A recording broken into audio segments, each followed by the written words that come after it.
Joanne Weiler, and welcome to week 3 of Shine in 2016. So by now, you're probably feeling a lot more intentional about your life. We had Diana Steele, registered dietitian, week 1, and she was talking a lot about pairing, and I just noticed myself pairing my food better and having my carbs with my proteins so that I get that long sustained energy through the day. It's already making a difference for me. And then last week we had Leslie Ellis here from talking about how to have better focus in your life, and with her 5 steps for focusing, just being more embodied in our lives, and therefore more connected to people that we care about. And with that, we're starting to, you'll notice that you're just feeling generally more intentional. It's almost like saying, I really matter, and taking care of yourself. We're so primed to take care of everybody else in our life, and our kids and our partners and our work. And now kind of thinking about, as we're into February, the month of love, really caring for you and knowing that from that place there's just such good energy that follows, and then you have more capacity for others actually. So it's kind of ironic, isn't it? Anyways, this week I'm so excited to introduce Mandy King. She is known as the guru of holistic nutrition. She's a holistic nutritionist, and Mandy moved here from Toronto, and she's in Vancouver now, and I'm just really excited to learn about menu planning today. So I'd like to introduce Mandy. Mandy, welcome. Thank you. Hello, it's awesome to be here. Thanks. I'm just wondering, why did you become a holistic nutritionist? Well, I think a lot of people in the health world have their own backstory as to how they kind of switched their career into the health world, and mine is no different. I actually went to university for a business degree and was working a pretty high-paced corporate job in Toronto when I started to experience symptoms that I had never felt before. So all of a sudden, my stomach was really upset in the morning. I had really, really poor energy. I needed to know where there was a bathroom at all times in case, my stomach acted up. And if anyone listening has ever not felt their best, they know that it also takes a toll on your emotional health. And I was not a super happy person to be around because I just felt so terrible all the time. And so I did what every normal person would do, and I went to the doctor and I said, diagnose me. What is wrong with me? And, the doctor listened to my symptoms and said, oh, well, I think you're just stressed. You just moved to a new city, you just started a new job, and you just moved in with your boyfriend at the time. You're just stressed. And that upset stomach, that's just IBS. And if anyone has ever been diagnosed with IBS, they know it stands for irritable bowel syndrome. And it's kind of a catch-all for any unexplained digestive problems. So, I thought to myself, well, I don't feel stressed, and I've never really had these symptoms before, but he's the doctor, he knows best, and I went on my way.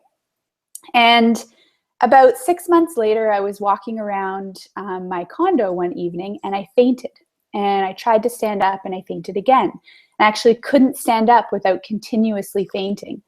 And luckily, I wasn't home alone at the time. And so my boyfriend at the time called 911, went to the hospital, and did a whole bunch of tests. And this was the first time they tested me for something called celiac disease, which is an autoimmune disease where you're severely intolerant to gluten.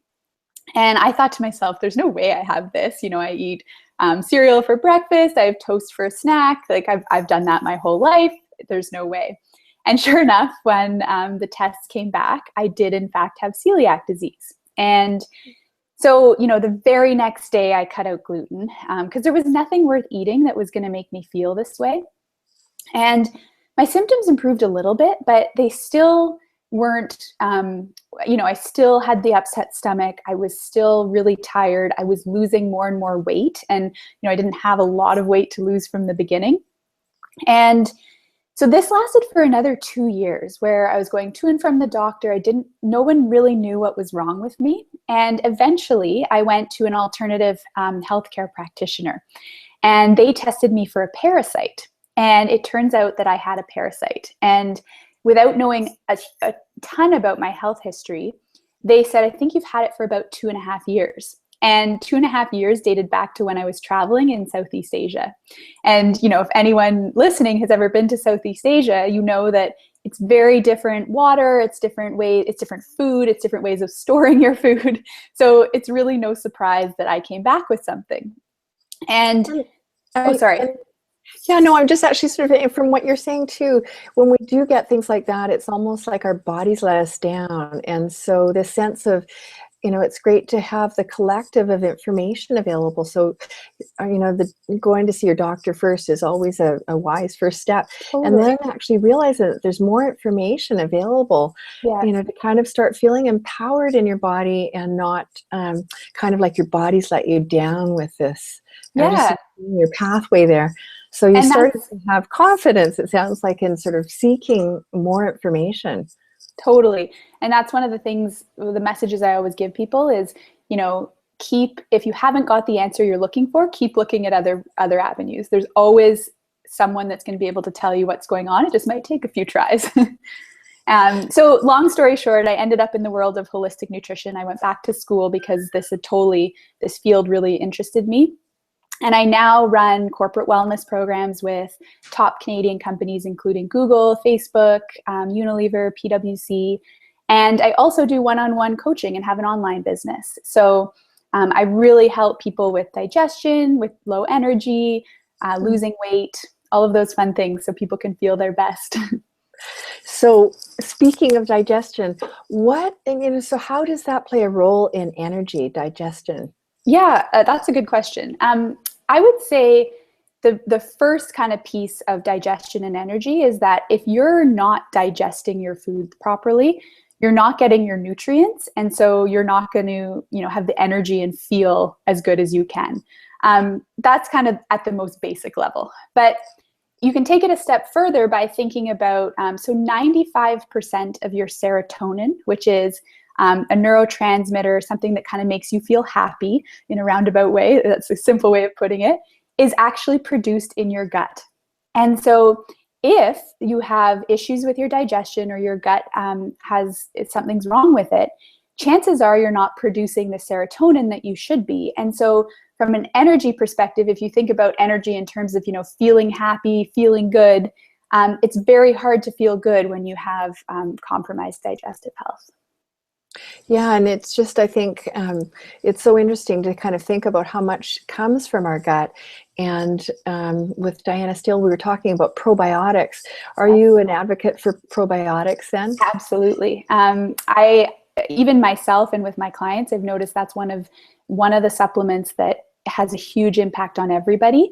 Diana probably mentioned this, but you want to make sure you get a good quality one. So one that's in the fridge of a health food store, not on the shelf, and a high dosage, so in the billions, which sounds like a lot, but is what you need. Okay, great. Yeah. And is there a certain brand that you'd recommend? So the brands that I really like, I like one called Metagenics, but that is one you have to get through a practitioner. So if you wanted to get one in the health food store, Flora is a good brand. And they have one that's around a 15 billion dosage, and that's a good one. Okay, great. Thank you. And I guess actually energy and would be one of the themes that you see with your clients. What are some of the other themes that come up with clients that they're struggling with? Totally. Well, given my, issue with digestion and my background there, a lot of my clients come to me for digestion, but it's not often something as serious as a parasite or celiac disease. It might just be that they wake up feeling good, they've got a flat stomach, and then by 3 o'clock, they feel like they could be, 5 months pregnant because they're so bloated. And, that's something that's super uncomfortable. And nobody really wants that. It could be that they just have, from a digestion perspective, maybe they're a little bit constipated, they're not having bowel movements every day. Hugely important from an overall health perspective, and definitely going to impact your energy. It's going to make you feel like kind of gross and sluggish and everything. Of course, from an energy perspective, waking up and feeling good, you'd be surprised how many people, it's so hard to get up in the morning, or they get like a wicked 3 p.m. slump where they're craving everything sweet they can get their hands on. And totally, you know, that's not something you have to deal with. That's something that you can make food changes, you can make lifestyle changes, and actually kind of sail through the afternoon. That afternoon slump is actually quite common for many. And I'm just wondering, how does meal planning, get rid of that? Well, what I find is meal planning ensures that you've got something. So it's totally fine to have a snack in the afternoon, but it's what you're having as a snack. Mm-hmm. And if you have something that you prepped on a Sunday, let's say, and it tastes good and it's satiating or it fills you up, you're going to eat that and be happy with that. And it's going to give you really good energy versus, you get hungry, there's nothing around. So instead you grab those cookies that your coworker brought in, or, you reach for a chocolate bar or something that, you really shouldn't be. Okay, so give me an example of meal planning with a goal of energy in mind. What would you suggest? Totally. So I guess the very first thing would be protein, and making sure that you eat enough protein. And sometimes I feel like I'm sounding like a broken record because I say this all the time, but I still see so many people that aren't eating enough protein, and it's too carb heavy, which means your blood sugar is going to be going on this roller coaster throughout the day. So if we think about breakfast, it would be having a high protein breakfast like a smoothie or eggs. And even oatmeal, which, yes, it's more carb heavy, but it has some protein, and you can add something like hemp seeds in there, which also have protein. And then from a lunch and a dinner perspective, to kind of keep things simple, what I like to do is use my lunches use leftovers as lunches from dinner. And I find that then you're eating a really balanced, usually a dinner is pretty balanced with a protein, a complex carb, and lots of veggies, right? And if you can do that again for lunch, then you're eating the right thing for lunch, and your energy is going to be good. And it's also, you've saved having to cook and prep another meal too. So, you mentioned before, so with meal planning then, would you actually write out, like, this is, Monday through Friday, and okay, I'm aware of my carbs and proteins, and... Yeah, so what I would do, I usually make a menu each week, and this is something I have on my website that people can, they can go and they can download a free 1-week meal plan. So I don't know if we'll share the link, or I can just mention it, but what you would do is you look at every day of the week. I usually do Monday to Friday because, like, you might be out on the weekends or whatever. And I choose 3 main courses. So I choose 3 meals that have a good protein, and that can be an animal or a fish protein or a vegetarian source of protein, a complex carb, and then a bunch of veggies. And that usually I do 2 different vegetable dishes per meal, because that ensures you're getting enough veggies.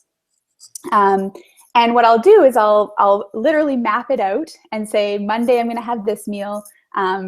Then Tuesday, that's going to be my leftovers for lunch. And then Wednesday, I'm going to have it for dinner. And then I'm going to alternate with the other meals that I chose. And you have to be okay with a little bit of repetition. But that's also a way to save money. It's also a way to save time. And then I'll do the same with snacks. I'll make sure that I've got either a morning snack or just an afternoon snack. And I'll probably repeat it a few times throughout the week, but I've made it ahead on Sunday, which means that it's there when I need that energy. Okay, so just planning it out, then you plan out your whole week and you write it down and then just kind of stick to it. Yeah, and I also make a grocery list for that week. So, so many times you'll arrive at the grocery store and you're like, well, maybe I'll make some of that. I'm going to get some potatoes, and oh yeah, I'm going to make a salad. And you buy all these ingredients, and then half of them go bad because you don't end up making it.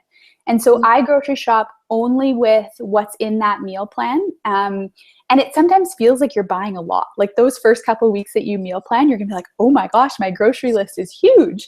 But when you get home and you use just that, and then you're not eating out as much, you find you don't waste food anywhere near as much as well.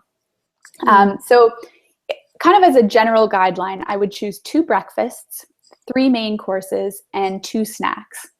And you can cook everything on Sunday, or you can split it up and do half Sunday and half Tuesday or Wednesday, depending kind of how your food supply lasts. And that's just a really efficient way to do it, because then on Monday and Thursday, or whichever are your non-cooking days, you have so much time left to go to the gym or to see your friends or hang out with your kids or whatever it is that you really want to do. So in the meal planning, then the strategy then for energy is really being aware of protein and carbs. What about if the goal was to lose weight? What should we be aware of? Well, you know what? The same kind of things hold. It's the same things to be aware of. It's making sure there's protein at each meal, making sure you're eating the right carbs. So a lot of the time when I bring up carbs, people think, oh, it's a low carb, this meal plan must be super low carb. And it's not. It's just about eating the right carbs and the right portion of them. So a really good rule of thumb is what you can cup your hand around which is about a half a cup of a cooked complex carb. And a complex carb would be quinoa, yams, sweet potato, fruit, something like that. Nothing white in there. So you've got your protein, you've got a small serving of a complex carb, and then the rest of your plate is veggies, and you have a tablespoon or 2 of healthy fats. And that will also keep you full, very good for your brain health, good for energy. So it's not about eating less. If weight loss is your goal, eating less is not going to work in the long term. And I can't tell you how many clients have come to me and they say, oh, I'm just kind of yo-yoing with my weight and I'm counting calories. And I don't count calories. Yes, I look at a rough portion on the plate, but when you're eating whole foods and you're eating enough, that's when it's sustainable and you stop the yo-yo dieting. Yeah, I heard somebody actually was sharing this idea that they actually have a plate, they're helping their partner lose weight, and they actually have a plate that actually has, this much protein, and it's like written on the plate. And, it just seems like a great idea. Totally. But, the other thing, what if somebody wants to gain weight? What should they be aware of in menu planning? Yeah. If someone wants to gain weight, I would ask why they've lost, like why they're underweight to begin with. So as an example, when I was undiagnosed and I was still celiac, or I am celiac, but when I didn't know what was wrong with me and I had the parasite, that was the reason I was underweight. And as soon as I healed my digestive tract, I started gaining weight again, back to like a healthy weight.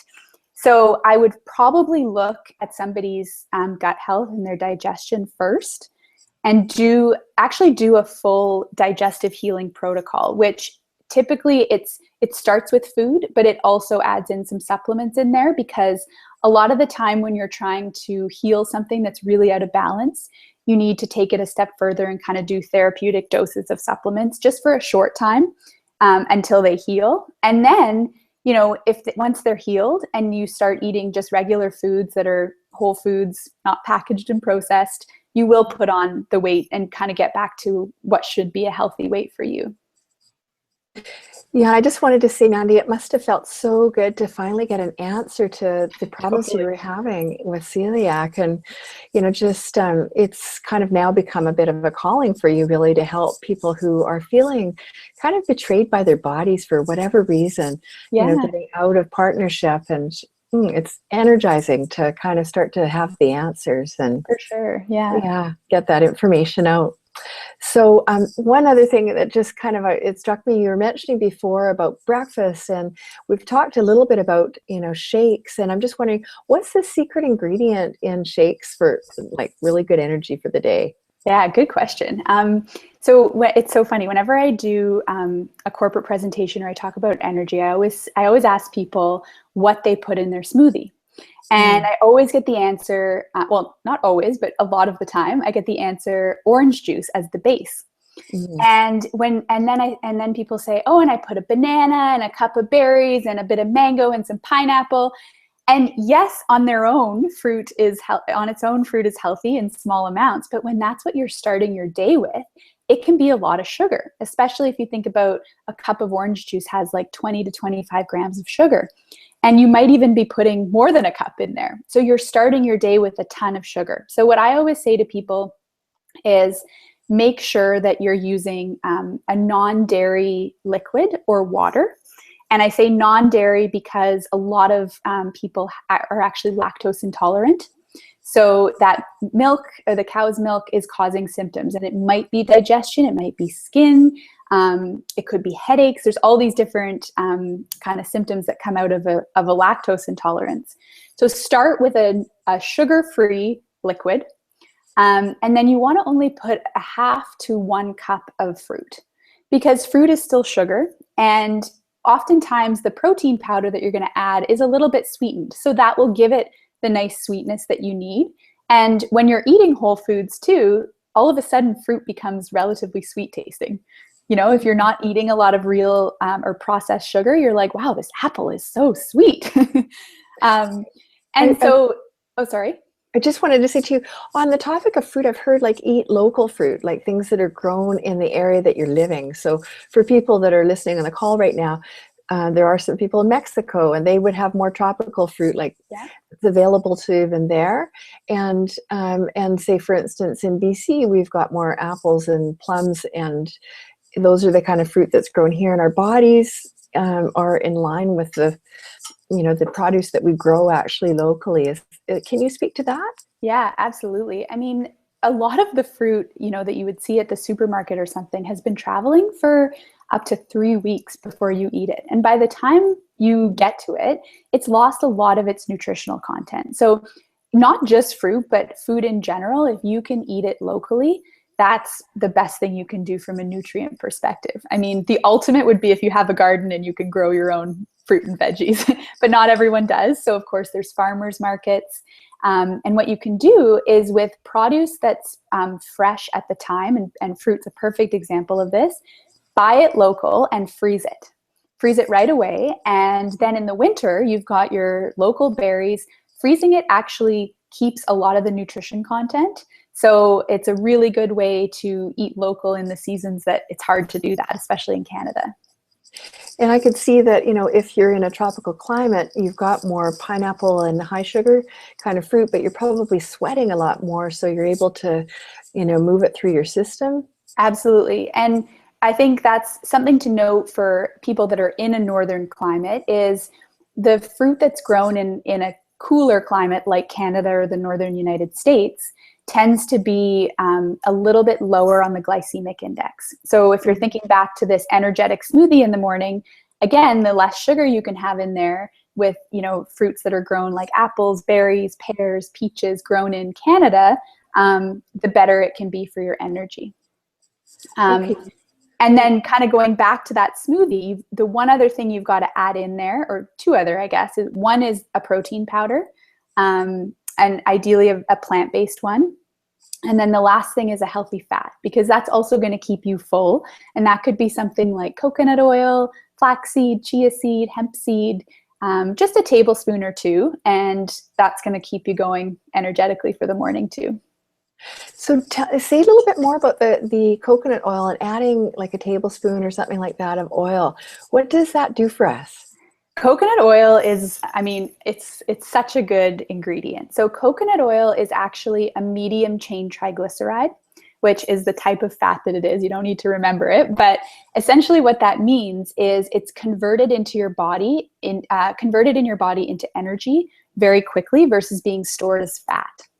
So it's a really good, you can use coconut oil if you've got a craving. A teaspoon or a tablespoon of coconut oil is a really, really good way to just nip that craving right away and get rid of it.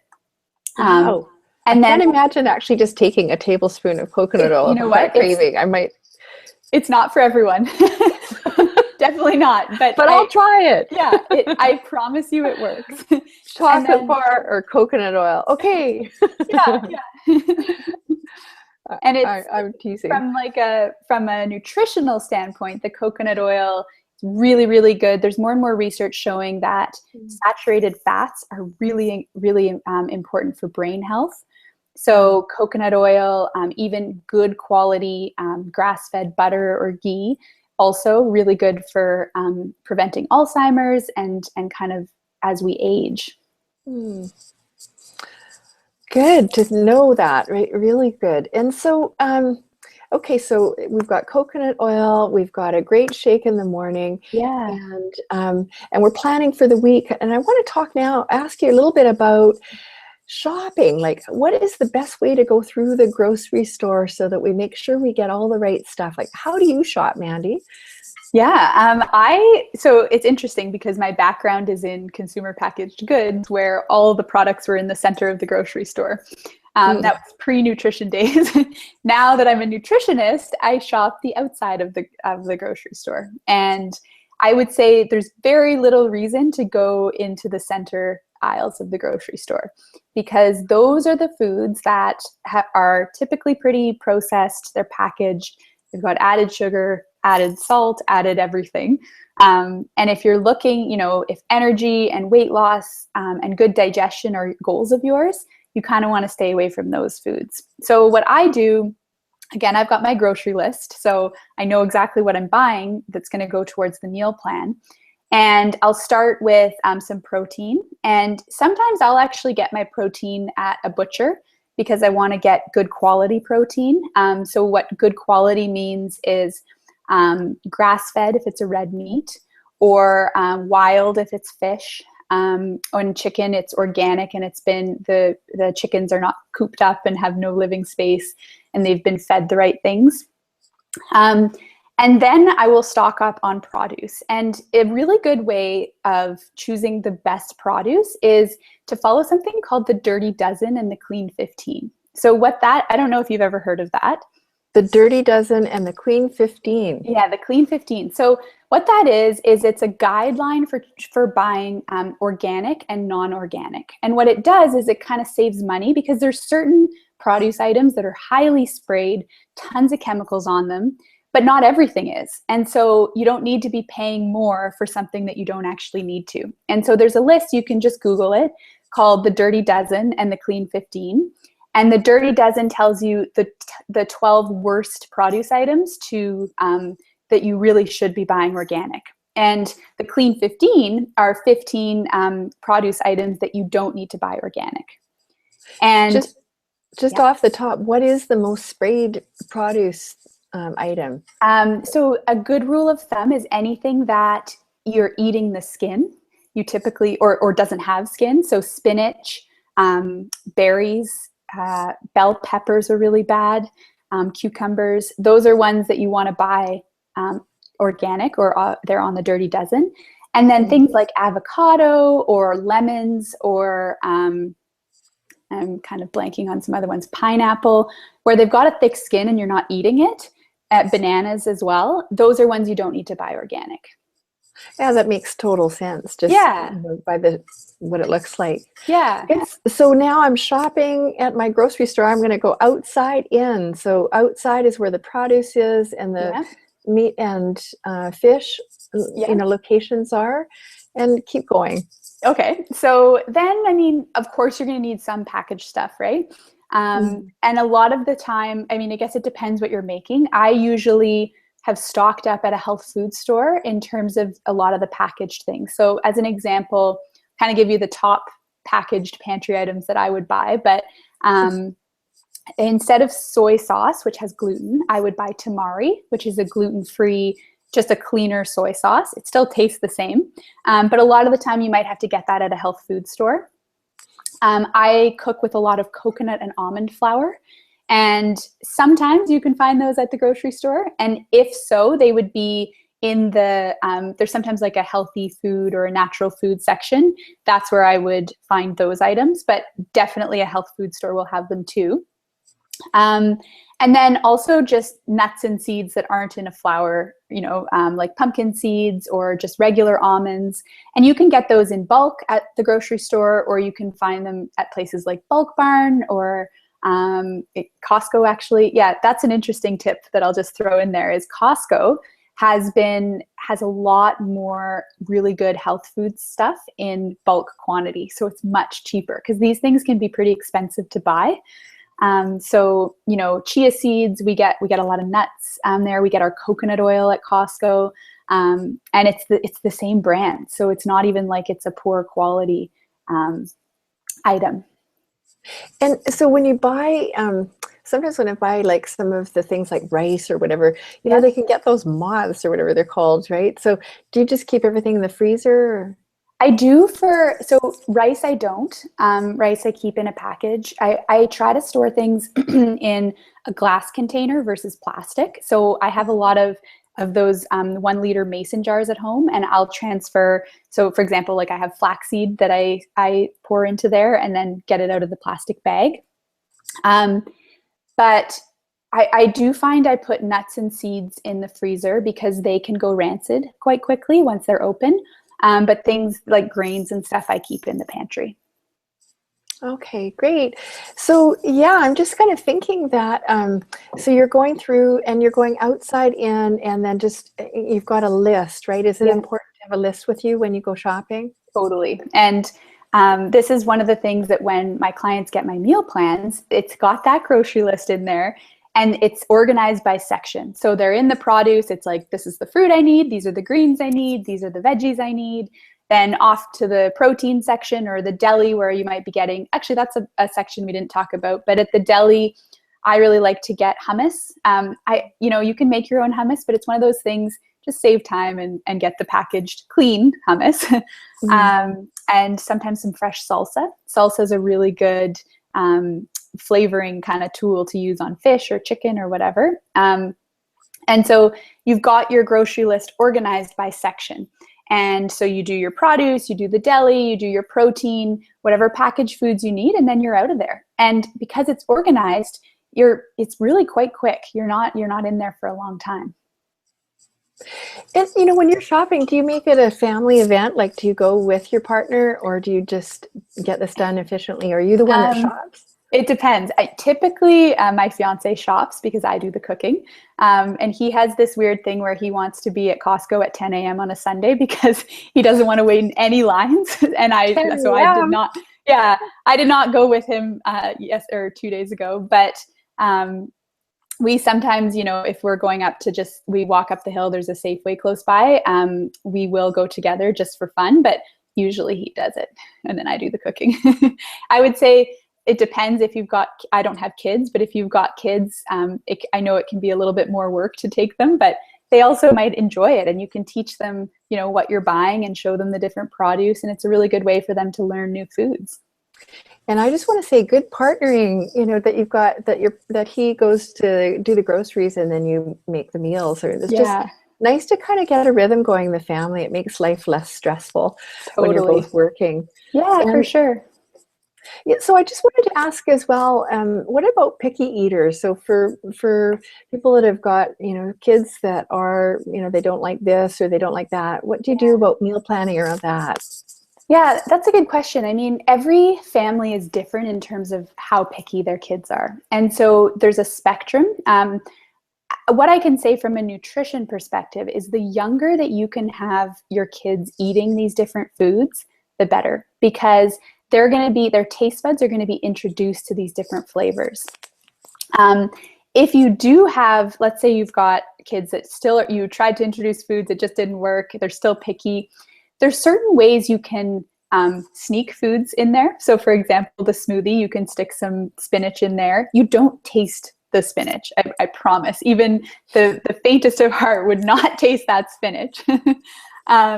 But then there's other things you can do. For example, a lot of the time kids don't like, they prefer white foods.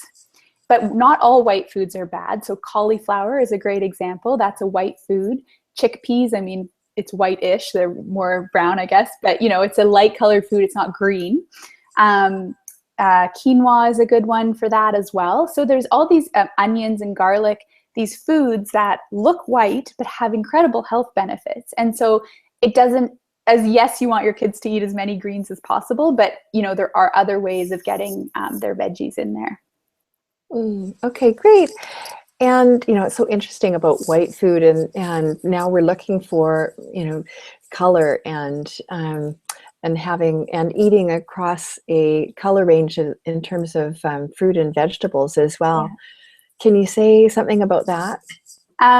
So, I mean, my rule of thumb, and this is going to sound almost silly because it's so easy, is how colorful can you make your plate? Because typically, and I know I just gave some examples of good white foods, but typically the healthiest foods are super colorful. And from a nutrient perspective, so if we're thinking vitamin C, vitamin A, the more colorful a vegetable or a food is, the higher in those nutrients it's going to be. So I always aim for lots of green on the plate, colors like red, orange, yellow, really, really good, like bell peppers and tomatoes. Of course, your protein is not going to be, well, unless you're having salmon, it's not going to be colorful. It'll probably be white as well. But as long as, half your plate is super colorful, that's how you're going to get the most nutrient dense plate for sure. Okay, great. And so we're going to be eating more color on our plate, beautiful plates, and getting healthier. And I love the idea of introducing foods with our kids early so that they get used to the taste and, kind of sneaking it in, with things, spinach you mentioned. And what about allergies? How do you handle that? Like if somebody in the family's got allergies? Well, what I would say is there's a lot of food substitutions you can do. So a lot of, I'm running a program right now, a wellness challenge, and I had a lot of people ask, well, I have a nut allergy and I know a lot of your recipes contain nuts. So what do I do? And you can easily substitute seeds for nuts. Almost always you can do a 1-to-1 swap. And so it's kind of understanding what your allergy is and how can you accommodate it. So as an example, eggs are a pretty common intolerance or allergy. And what you can do, obviously, if you're having full on like scrambled eggs, it's hard to substitute. But if you're using eggs in a recipe, you can substitute with a flax or a chia egg, which is where you do a tablespoon of the ground seed, flax or chia, and you mix it with 3 tablespoons of warm water. So it has to be a 3-to-1 ratio, and that substitutes 1 egg. And you mix it and you kind of let it, you set it aside for 5 minutes or so, and it forms this gel-like consistency, which is basically does the same thing that an egg would in a recipe, in the sense that it binds whatever, if it's like a muffin, it binds it. If it's like a burger recipe, it will keep the meat together. So there's all these different substitutions you can do. Some people are actually intolerant to cane sugar. And so you can use coconut sugar or maple syrup or honey or applesauce or mashed banana. And there's all these different ways. It kind of just depends what the allergy is. Applesauce is such a great substitute. It is. What about people, if you're trying to avoid dairy, how do we make sure we're getting our calcium? Yeah, great question. That's a huge concern for people when they're going to switch off of the cow's milk. Interestingly, so this is a stat that the incidence of osteoporosis in North America are the highest of any region. And we're also the continent that eats the most cow's dairy products. So it's interesting that even though we're consuming this calcium in the form of cow's milk, we actually have high incidence of osteoporosis. So a lot of the time, what I would recommend is sesame seeds. They're really high in calcium, and leafy greens as well. So something like Swiss chard, spinach, kale has really good calcium in there. And depending on your age or who you are and what your diet is, that is something you may want to supplement with. So I would recommend looking for a calcium with a magnesium so that they're balanced out. And that's something you can add, once a day or depending kind of what you need. Yeah, I've actually cut out having any milk, or I was trying, almond milk and all sorts of different kinds of milk in my coffee. And now I just have it black, and I actually really, I really like it black. You just kind of get used to it. But I'm, just noticing, also I need to be aware of calcium. So I'm going to have a bowl of sesame seeds on my desk so that I can actually just help myself. Yeah. You can sprinkle that on or you can sprinkle it on salads. You can put it in smoothies. There's also tahini is a sesame seed butter.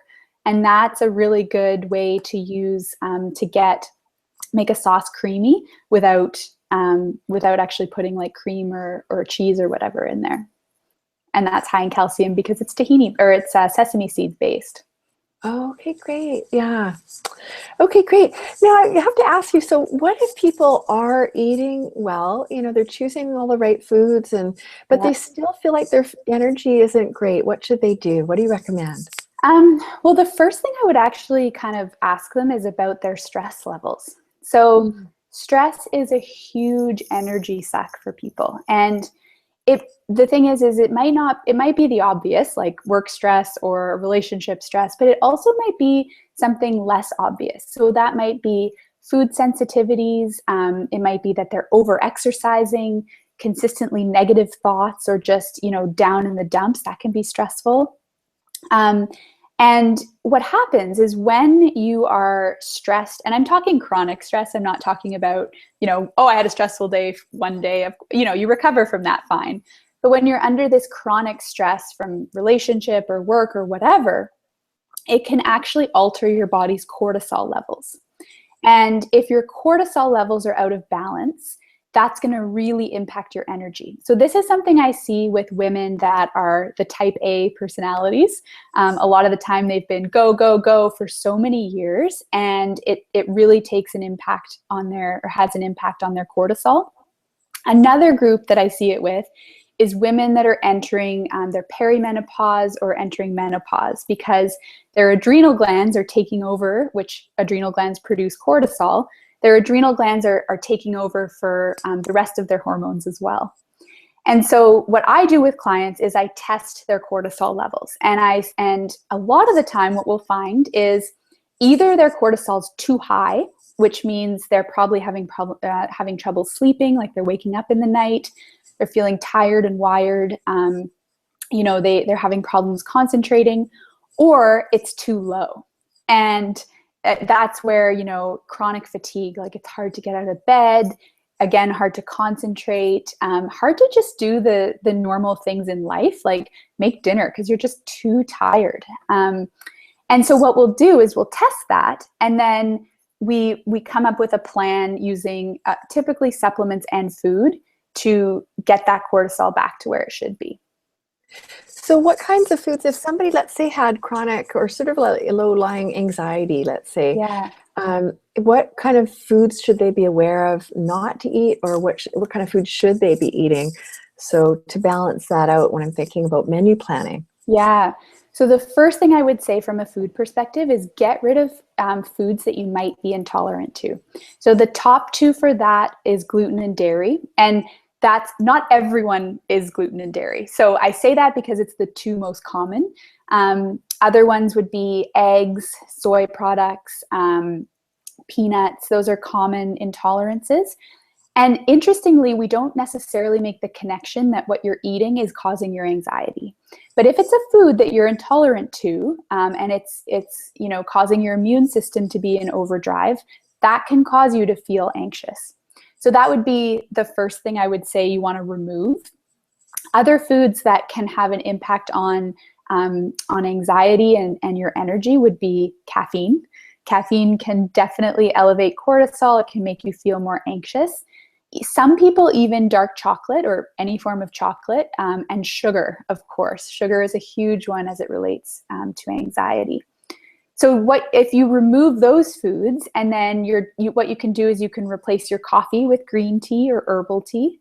There's still a little bit of caffeine in green tea, but it also contains something called L-theanine, which is calming on the brain. So you get that boost without the crash afterwards. And then really just looking at, can you fill your plate again with unprocessed whole foods, and you will notice an improvement in your anxiety for sure. Yeah, and I love the fact that you actually do testing for cortisol levels, so with a saliva test or something like that, right? Yeah. Yeah, and it does help, because often I think people don't even realize that they are stressed, and that is draining. And so, life is busy and it's hectic, and there's just a lot to keep up with these days with email and all the things that are happening. Yeah. So thank you for that. And so, so when they start avoiding some of the things that are going to, be like coffee, too much coffee will trigger things. So, Yeah. and at the same time, coffee's good for you too. It's an antioxidant. So It is. So coffee, it's one of those in the nutrition world, it's a very confusing topic. For people that have no issues with cortisol and no anxiety or no major stress, coffee in moderation is fine. It's not something I would cut out. But typically the people I'm working with have gone through a stressful time, or their energy is bad, or they're not sleeping well.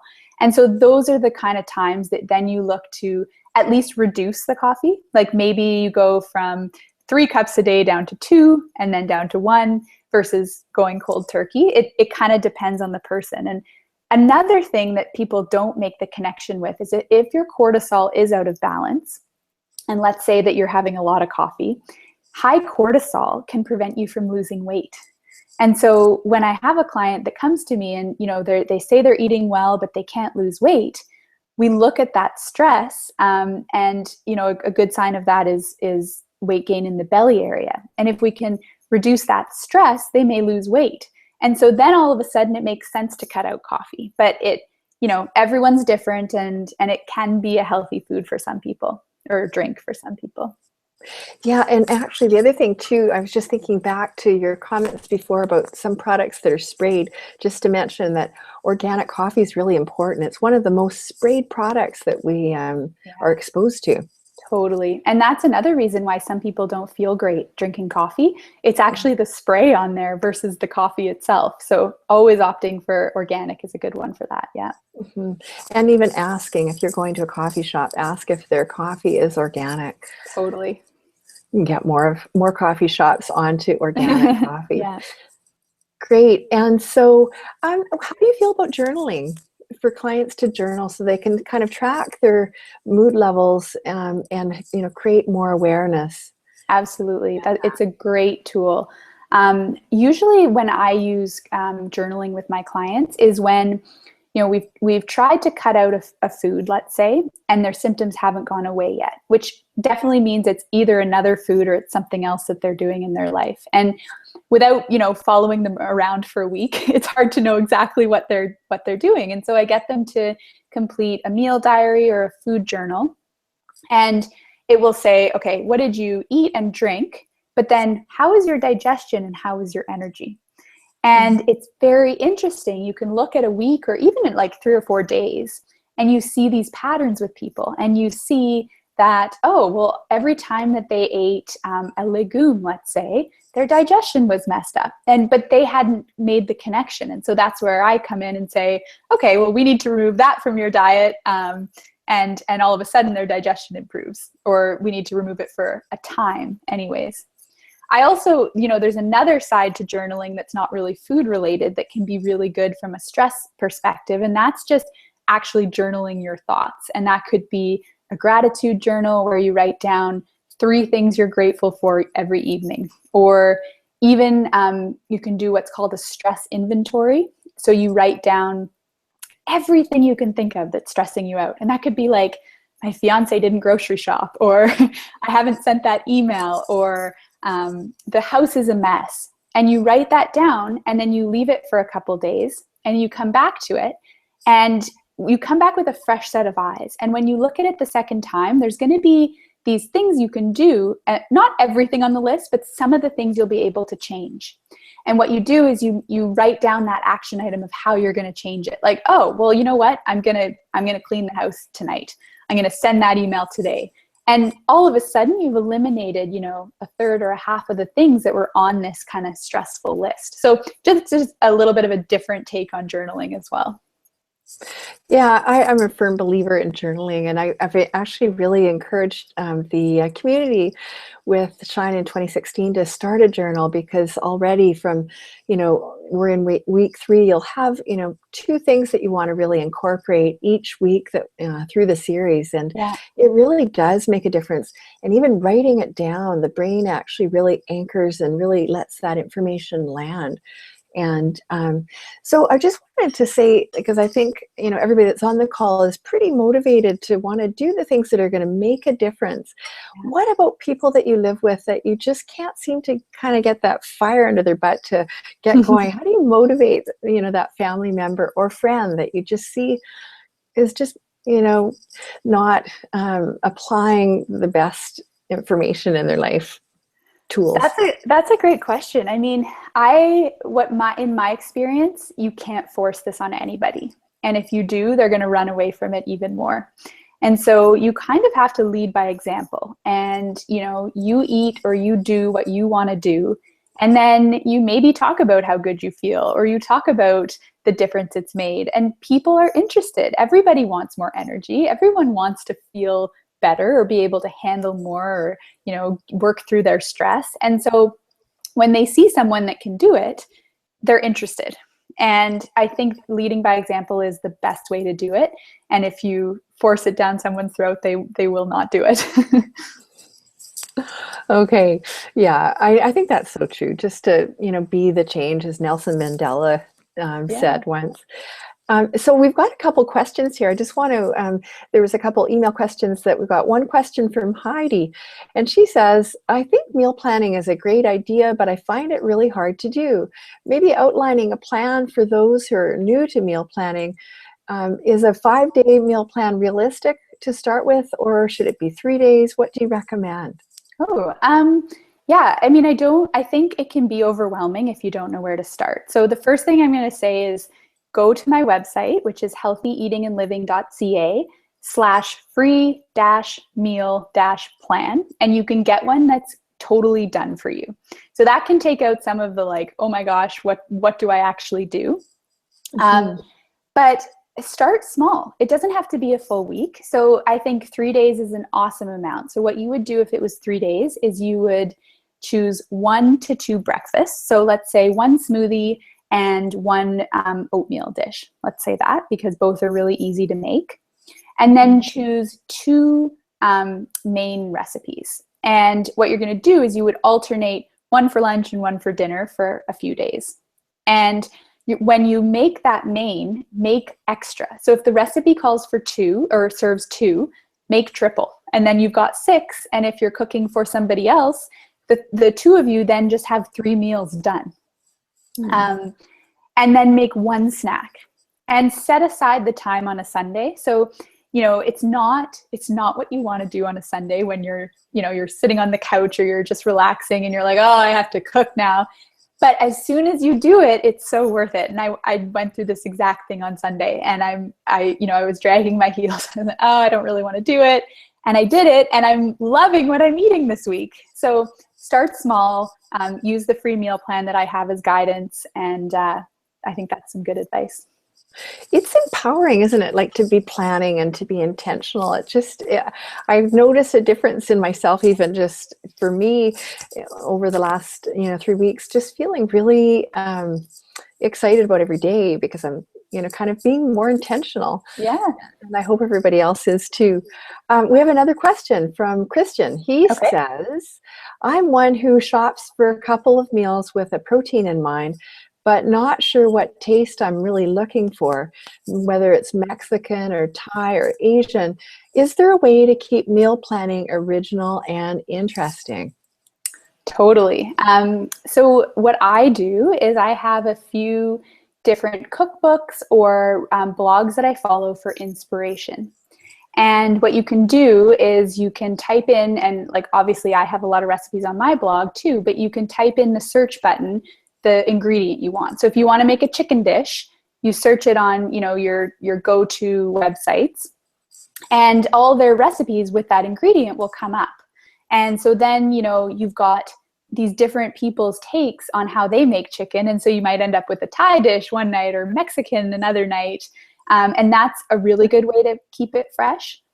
Another idea is Pinterest. So Pinterest is amazing for recipe inspiration, and you just type in chicken dinner or something, or chicken soup, or whatever it is you want to make, and you get thousands of recipes that come up. And what you can save them for later, and I find that's a good inspirational tool as well. I love that. I love going on. If I'm making something, just, it could be even salmon or whatever, and just looking for best salmon recipe or something, and all these recipes show up. It's Yeah. just so helpful. Yeah, it is. Yeah, it's really great. So, Mandy, what is going to be your legacy in life? This is really an amazing path that you're on, and it's just, I can see how it's evolved for you. And so, what will be your legacy? What will people say about you? Well, hopefully, I think one of my main messages is if you're not feeling your best, you do not have to live with it. And I hope that I help more and more people feel more energized and remember how good they can feel, because so many people go through life feeling only okay. And through nutrition and through lifestyle, you have this ability to feel amazing. And I hope that I can influence more and more people to feel their best. Yeah, thank you. That's great. And if people want to get a hold of you, Mandy, what's the best way to do that? Yeah, so my website is healthyeatingandliving.ca. The and is, it's all spelled out. And you can also reach me. My phone number is 416-580-7798. So it is a Toronto number, but I'm currently Vancouver based, so that will probably change soon. And you can email me from my website. You can also follow me on Instagram, which is Healthy Eating and Living, all spelled out, _CA. It's a bit of a mouthful, but it's worth the follow. It sure is. Oh, Mandy, thank you so much. Yeah. And so I just wanted to say that this is week 3, and I'm so excited to really be anchored in really revolutionizing, well, maybe not revolutionizing, but making a few changes to choices and planning for nutrition and energy from the inside out. And so next week we're moving into it's the month of love, with February. And I'm very excited to be welcoming Dr. Tisha Morgan, who was featured on TED Talks, I think probably in the summertime, this past summer. And she will be sharing ways that you can live a more sensual life starting from the morning on, and bring on your sexiest self. And so she is really fun and super engaging. I'm very excited to be welcoming her next week. And I hope that you are gleaning, information that really works for you through this series. You're probably already doing a lot of things right. These are just ways that you can tune it up just a little bit more for your best life. As you integrate these changes and you start to apply them in your lives, you can share it with your friends and with your family. Please spread the word. You'll notice on this link today that at the bottom of the page there's a Facebook community page, and I would love you to put any comments of things that you're noticing in yourself, changes the way you're feeling. And because that then becomes kind of a community conversation, which will help us spread the word. And I also want to say thanks so much to Dress for Success, the not-for-profit, which the proceeds for buying the whole archive will go to. And it's $49 to be able to access the whole archive for the rest of your life, and so that you can link into week 1 or week 2 or week 3 at your leisure at any time. And they help women live sustainably and get jobs going right from the ground floor on, writing resumes and everything. So it's a really worthwhile cause. Well, that's it for week 3, and I am Joanne Weiler, and I just want to say cheers to your best energy. So glad you're here with the series, and I'll look forward to seeing you next week with Tisha Morgan. Thank you for being with us, and I also want to thank all of the speakers, as well as Mandy. I want to thank you today for being here and volunteering your time, sharing some great information with us today. Thank you. Thanks for having me. Oh, our pleasure. Thanks so much. Bye now.